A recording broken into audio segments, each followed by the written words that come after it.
Satu unit rumah kayu milik warga Desa Ketapang 2, Kecamatan Ranto Panjang, Ogan Ilir, Kamis dini hari hangus terbakar di lalap jago merah akibat konsleting listrik.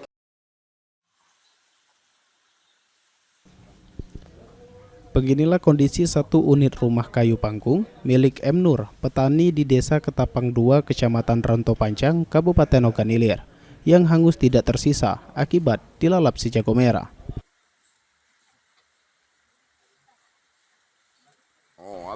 Pada saat kejadian, M. Nur dan keluarganya sedang tertidur di dalam rumah.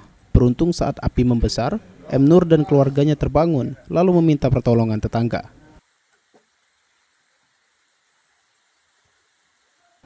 Petugas gabungan dari kepolisian, BPBD bersama Dinas Pemadam Kebakaran Kabupaten Ogan Ilir dan masyarakat bergerak menangani peristiwa kebakaran.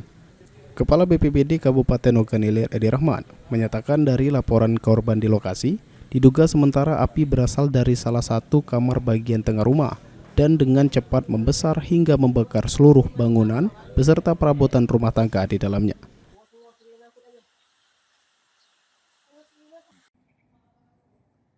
BPBD Ogan Ilir telah mendatangi lokasi kejadian, melakukan pendataan korban satu kepala keluarga.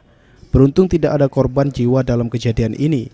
Kerugian korban ditaksir mencapai kurang lebih 50 juta rupiah. Ahmad Romawi, PAL TV.